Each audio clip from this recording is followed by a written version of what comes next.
Hi again then guys, and welcome to episode 29 of Pumping Iron, the review series for Gran Turismo's classic muscle car selection. And we're now at the second to final episode of the series, and in this particular episode we're featuring one of the most popular and one of the fastest muscle cars in the game, possibly even the most popular of the pre-tuned custom muscle cars.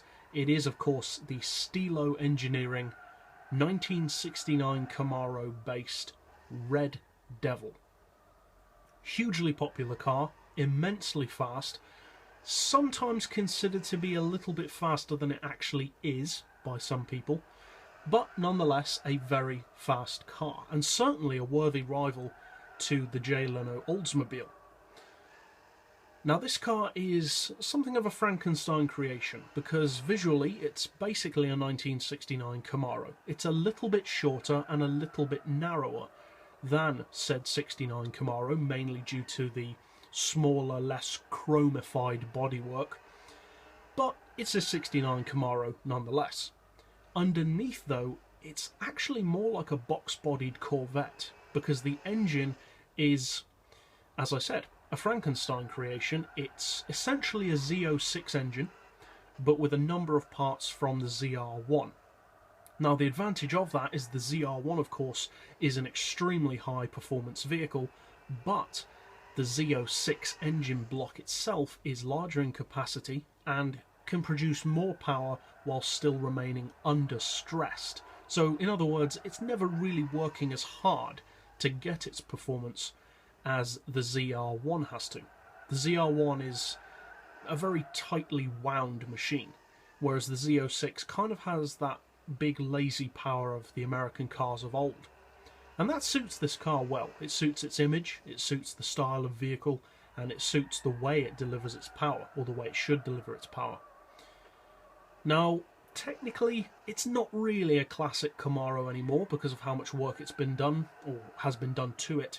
But you could also say that about Jay Leno's Oldsmobile, the Trans-Cam Mustang, etc. And we did still include those in the series because they are based on those classic vehicles. Now, what does this particular car have to offer? Well, for a start, the engine is a lot bigger than in any of the other Camaros of the classic shape. The other Camaros, the Z28 and the SS, are both around 5.7 or 4.9 litres. This is a 7 litre, a 427 cubic inch, as we said, Z06 based unit. It pumps out 971 horsepower and a massive 1,068 foot-pounds of torque. And that's never going to result in a slow car. Now, it's no featherweight. It's certainly no lightweight, stripped, caged and lowered track day special. It does weigh 1,377 kilos, which is reasonably notable and is a lot heavier than the other classic Camaros. But it kind of has enough power to make up for that.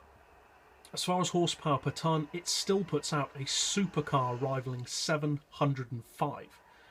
And the PP is also, as you'd expect, pretty high, 621 fully tuned. But, although, yes, that is high, that's actually not as high as it could be. If you think of how powerful and just how fast this car is compared to the other classic muscle cars, it's only around 20 or 30 pp higher than something like a Charger or a Cuda. So that's actually quite reasonable. In terms of actual performance, it's a monster. It lives up to its name of the Red Devil. The acceleration is phenomenal, a fantastic rival for the Oldsmobile Tornado and the Trans-Cam Mustang. And in terms of top speed, well, that may be actually its single greatest advantage, because the one downside of most muscle cars is they don't really deliver the top speed which you really need from them, especially for high-end drag racing and top speed racing. This car solves that problem. It gives you that top speed that those muscle cars deserve. Over 260 miles per hour without NOS, without draft, on flat roads. It's a monster in a straight line. With NOS and draft, it can easily break 300 miles per hour. It's up there with the fastest muscle cars in the game. I wouldn't necessarily call it the fastest muscle car in the game, because that's dependent on tuning. The Oldsmobile is fairly close to it. It has a lot more power, but it's also a lot bigger and heavier. But it's certainly up there with the best of them, if not the best of them. The price is pretty hefty though, 750,000 credits, which puts it smack dab against the Posse Motorsports Camaro, the Transcam Mustang, and the Art Morrison Corvette, I believe, was also 750,000, if I remember correctly. I may be wrong about that though, thinking about it.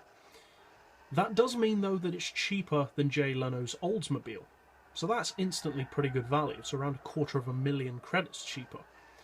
Now 750 grand is a lot of money for a muscle car, and at the end of the day, that's all this is, a very fancy, very powerful muscle car. It's not a supercar that looks like a muscle car, it is very much so a muscle car.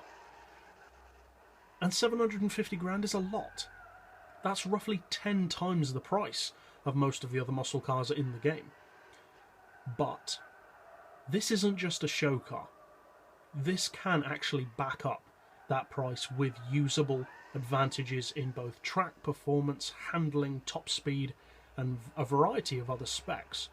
So, it's kind of an obvious conclusion, but if you are looking for one of the strongest, if not the strongest, all-round classic muscle cars in the game, the Red Devil is the kind of obvious, but nevertheless good choice to go for. But that's it for this episode. I'll see you guys next time, and as always, thanks for watching.